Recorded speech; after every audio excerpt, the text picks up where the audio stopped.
the Chief Executive Officer of the Sacco Society's Regulatory Authority, is our guest this morning, along with Eunice Nyambura. She's a director at SASRA. She's in charge of the it's called the Supervision Committee. Supervision Committee, and you just explained if you're just joining us, she explained what work they do at that level in terms of receiving reports which have been done at the technocrats level, and then you deal with some of those issues. We do enforce, but to be able to do that in a better way, we'll need to put that in our act. Okay. Yes, we'll need to so put that needs in to our go act. to Parliament, or yes. Okay. Yes, that's how we do it. But so we are doing well. So, really, if so you look at the analysis, the SACCOs are doing well. You need to lobby members of Parliament, because I believe they have their own Sacco, isn't it?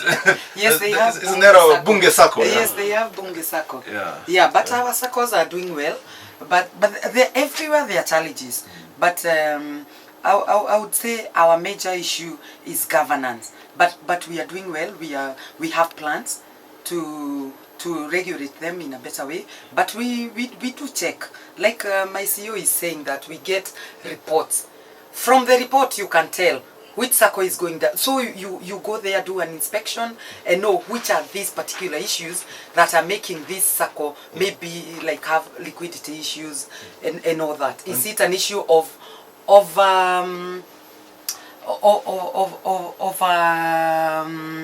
like investing in a non-core issue, or is it an issue of stealing, like you said? Yes. We're very delighted to have you, and I've got several questions that were posted on our Facebook page. I hope you can respond to them. I'm sure you will. John Walker, CEO of the Sacco Society's Regulatory Authority, and Eunice Nyambura, Director, who's in charge of the Supervision Committee. So UB40A and UB40B. I don't know if that's experience you have with some Saccos. Yeah, some Saccos that are too big and then eventually split into various. Can you cite that? We haven't had any Sacco that are split so far. They are not as big as the other financial institutions. Yeah. Again, remember Sacco. What about mergers? Well, mergers are encouraged. We've got a very, very few that have done that. But we also have what we call unintended mergers. Unintended mergers. Unintended mergers. Okay, and how does that happen? Now, this happens this way. For example, you'll find that within the media industry, so to speak, your colleagues, say in NTV, probably KTN, KBC, you decided to say, let me join, instead of being Tangazaji Sacco, I am going to join the Sacco in KTN. So basically, all the members run from this place to the other place. So in essence, then at the end of the day, you have what we call self-liquidation, or this, you close it and you move on the other. So we have had unintended mergers actually in that direction for people working in the same industry. Okay, so it's interesting. But John, not many. Not many. Maybe that's the wave in years to come. Maybe that's the direction. Absolutely. Yeah. And again, remember, Saccos are mutuals. They are corporate. They are mutuals. Actually, it's people of the same industry, economic outlook and so forth. And they don't operate across borders. And so we don't see them growing into conglomerates, huge ones. But within a country, for example, we have Saccos that are now what we call conglomerates. They have, there's convergence. For example, there is a Sacco that has bought a bank. The same Sacco has got an insurance company. And the same Sacco, of course, it's a Sacco, so to speak. So you'll find that they've got 3 regulators. And so that convergence again has made us now to create a domestic joint financial regulatory approach. We've got an MOU, the 5 of us, so that then we can be able to oversight effectively, so that we do not assume that the Sacco that owns a bank, the bank is running okay. We want to share with the regulator for the banks how it is performing, because it's going to affect the parent company. We also want to share with the insurance regulator how that insurance is doing and whether it's going to affect the performance of the Sacco. So that convergence again is basically what we are seeing happening across the globe within the financial systems to be able now to mitigate against a financial sort of a crisis, so to speak. So we see that happening.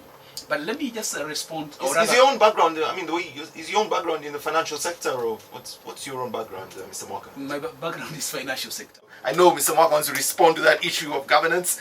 You've already told us that you're celebrating 10 years of existence as SASRA, as the regulatory authority for Saccos in this country. And there's also another important point that you raised there when you say that there is there's a bond there in Saccos, isn't it? As opposed to just a strict financial institution where I'm just taking my deposits. There's a bond where we are working with Jackson here in the same sector. We are both journalists, so Absolutely. it's almost in the family a bit, isn't it? How do you balance that between familiarity and the fact that you need to have professionalism, because it's assets we're speaking about, it's people's money, it's it's a bit of a balance that needs to be struck, right? The mutuality among Sacco members is very important, and that's why all cooperatives across the globe, they operate on a philosophy that is premised on what we call 7 principles of cooperatives. So the first the principle is very open. It says open and voluntary membership. You must be you open and voluntary membership. Second, there's what we call democratic member control. Then participation. We want economic participation. We want what we call support among the members, and of course concern for the community. There are 7 principles, and they form the philosophy upon which cooperatives subsist. Now, given that we come together to solve an economic and a social problem, but majorly economic problem, you must be people of the same mind, so that now you can be able to run the organization that way. Now, there is something that Director Eunice mentioned, what one of my colleagues calls a triple tragedy within the cooperative sector. And that explains governance issues that could be existing within the cooperative sector as members make decisions. One, Saccos operate within themselves. They don't deal with the public. They deal with members who are drawn from a certain economic zone, a certain employment system, or a company for that matter, so to speak. And so you realize that they own the Sacco or the cooperative. They are the ones that are the employees, and they run it, and they are the customers. So they are the customers, they are the owners, and they are the managers. So you see, Seems like a very incestuous sort of relationship that we have there. When you make a decision within that context, Yeah. where do you run to go and complain, if not within that organization? And that calls for accountability among the members. So members of a Sacco and a cooperative have got a duty to ask for accountability within the members they have elected to lead that Sacco. Because at the end of the day, you'll make a decision that probably might affect the performance, either financial or otherwise, of that organization, and ultimately you require an external person to come and deal with it. Unlike the other sectors, say other financial systems, where the owners of the capital may not necessarily be the customers. They must not be necessarily the people running it, but it is the now the owners of that capital actually that are waiting for the return from it. And so that's why we have external bodies to watch over that. But within a cooperative society, or the Sacco for that matter, it is the members that need to call their leaders to account. However, the government again is aware of challenges that may emanate from that kind of a relationship. And so we have created mechanisms to ensure that governance or good leadership is in place. And you don't have just to wait until the AGM to ask the questions, isn't it? We are constantly in touch with them. Okay. We are constantly in No, but touch I'm with saying as a member of the Sacco. them. You do not have to. And in fact, we really But what are those channels? I mean, the only time that I'm meeting, I belong to such a big Sacco that the only time that I'm meeting the folks running the Sacco is when there's an AGM, and the AGM, I'm sending a representative to that AGM. You know, there's almost a. Do you get a sense that there's a disconnect almost in terms of accountability, where you ask those questions that you're demanding of the Saccos? Before she comes up, I know there are open channels that are existing. Saccos always educate their members minimally twice a year. So That's the education day. Education days. Yeah. They've got systems of communicating now, of course, with short texting messages and things like that. So technologies intervened there. And there is actually within their bylaws, which are actually drawn from the regulations, there is a requirement that you must constantly communicate with your members. Okay. And you wanted to come in there, Eunice? Yes, I wanted to say that when members have issues and maybe they are unable to approach their own Saccos, despite that triple tragedy that the CEO has explained, we have a mechanism for receiving complaints, and we do follow up. We do follow up, and make sure that issues are resolved within the shortest time possible. Okay. Yes, so we have that mechanism. Okay, so you've Yes. dealt with those issues. Huh? Yes, we do. Okay. Yes, we do, and we receive so many So complaints. it's active and and we, okay. yes, and we handle them. And the turnaround time doesn't take 1 year. Or No. It's prompt. No, it's very prompt. Okay. Let me Yes. deal with some of the questions that have been sent in, and either one of you could respond to them. What became of the Financial Services Authority Bill 2016, which sought to merge the functions of the 4 financial regulatory bodies, namely Capital Markets Authority, Insurance Regulatory Authority, the Retirement Benefits Authority, and the Sacco Societies Regulatory Authority, SASRA? What's the fate of that bill? I would say that was being handled by the National Treasury, and it's still work in progress. Yeah, Okay. it's still work in progress. Okay, maybe I need to turn that question the other way around and say, what's the importance of having this bill which brings the bodies together? Because you referred to it earlier when you were speaking, Mr. Moka. One of the key items that I believe was driving the Financial Services Authority was one of the areas that have not been effectively dealt with within our financial system, and that is what we call market conduct, market discipline. How do you, as a financial provider, deal with your clients? How do you handle their complaints? What are the levels of disclosure in terms of information? If you go, for example, to seek for a loan from, say, a financial institution, it could be a digital system. How open are they, and what mechanisms are there for you in case they violate your rights to deal with? And the Financial Services Authority actually sought to create a two-pronged approach to the financial system. That one dealing with the prudential regulatory mechanism, and another one dealing with the market conduct and market discipline. And so that was the key driver. However, within sectoral laws that the financial sector regulators have, we've got inbuilt market conduct systems. For example, SASRA, we already working on our market conduct regulations that are supposed to deal with the question of how do you deal with my complaints, how do you disclose the cost of your loans, how do you respond to my issues that I raise, how long does that take? And so that becomes critical. And so you find sometimes interest rates can be sometimes changed midstream. How do you respond to those issues? So that was the key driver of coming up with a two-pronged financial regulatory system. But I think, as she has mentioned, it's work in progress. It's being driven by National Treasury, so they are better placed. You get a lot of complaints about dividends. You know, there's endless complaints about dividends.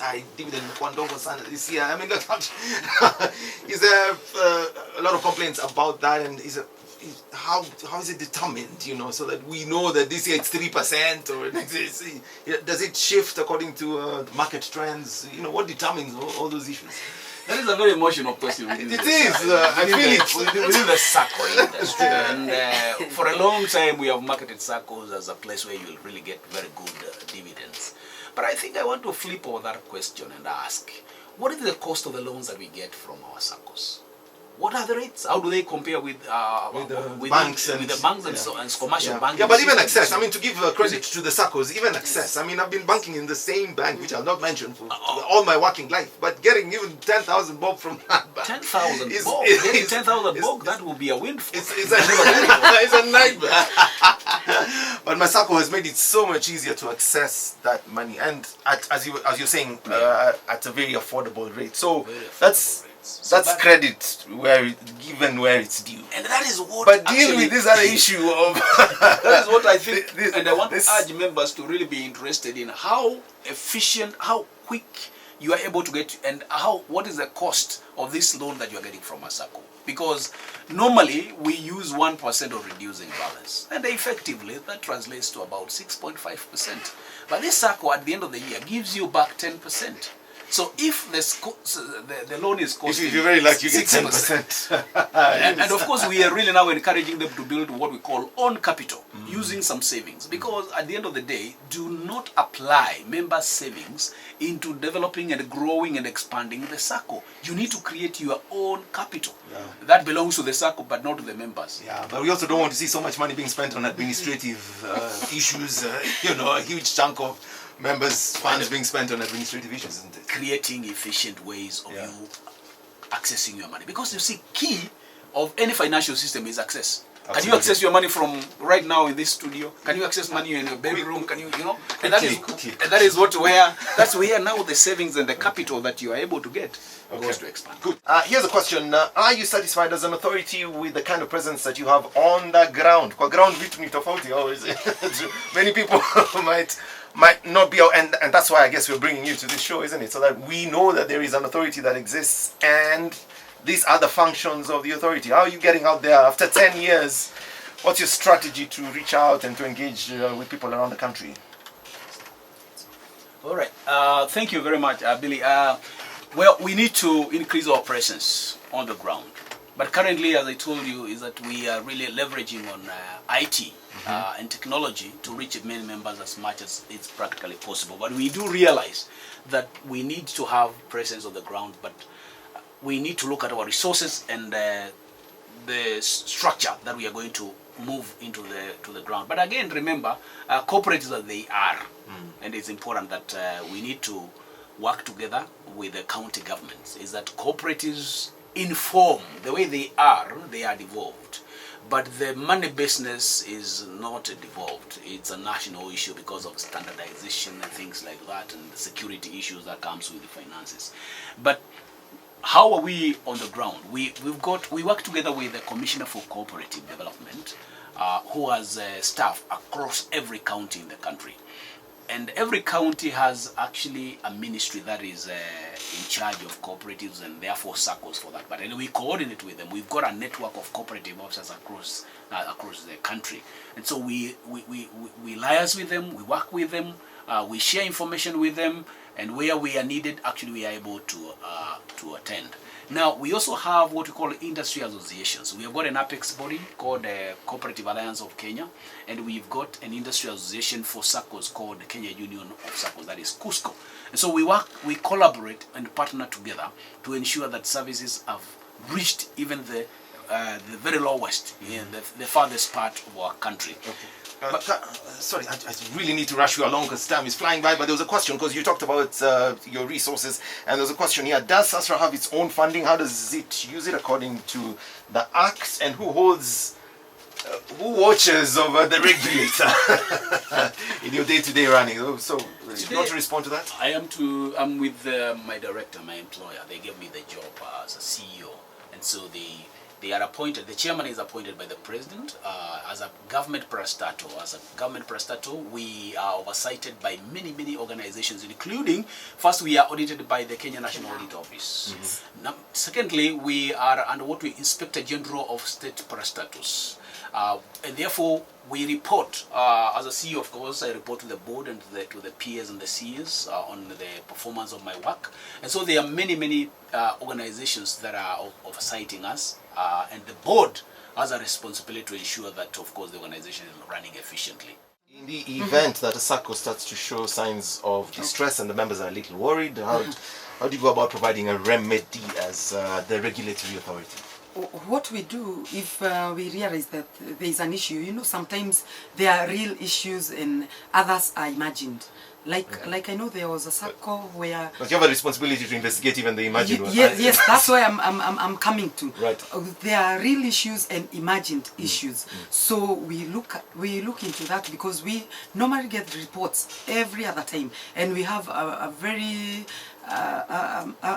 well designed supervision department with a lot of qualified staff who are trained through even Central Bank. Yes, so we send them to do inspection, and from that report we make a decision. So the chairmans fall under your authority? Chairmans are not Saccos, actually. And just to add on what she has said, actually, we've got what we call a deposit guarantee fund within the law, which we are now actually. Hang on a second, you said chamas are not SACCOs? Chamas are not SACCOs. Oh, what are chamas? Are just chamas? Chamas are just chamas for that matter. People just come together to put their money together and save and buy something. So it's an informal sort of organization. But many of them have grown so big now, they're into investment. I think you mentioned one of the categories. If you grow big enough, we register you. Okay. Yes. But that's if you seek registration, isn't it? Oh yes. Okay. Oh yes. And that's one of the things that I was to mention, I believe, is that you see the you do that in 10 seconds, 15 seconds? Yes. Yeah. What I mentioned actually about Financial Services Authority, those are the issues. Market conduct. How are Kenyans treated within the financial system? And that becomes very critical. Now, the Deposit Guarantee Fund is about to come up. But remember, again, we also have what we call Sacco Fraud Investigating Unit. We work very closely with DCI officers so that we ensure that nobody messes up with our financial system. And we look forward to carrying on this conversation. As you said, you're leveraging on technology, so let's carry on Facebook and all the rest of that and keep the discussion going. I'm sure there'll be tons of reaction to some of the points that you've just made. And for people who are hearing about the regulatory authority for the first time, this is absolutely wonderful. So thank you so much for your time. It's been great. I know you're having a meeting with the CEO, so I shall release you. Thank you for coming in. Billy, we invite you in our 10 years celebration. Absolutely. Yours and KBC, you are most welcome to work with us. Along with our Sacco mtangazaji, isn't it? Yes.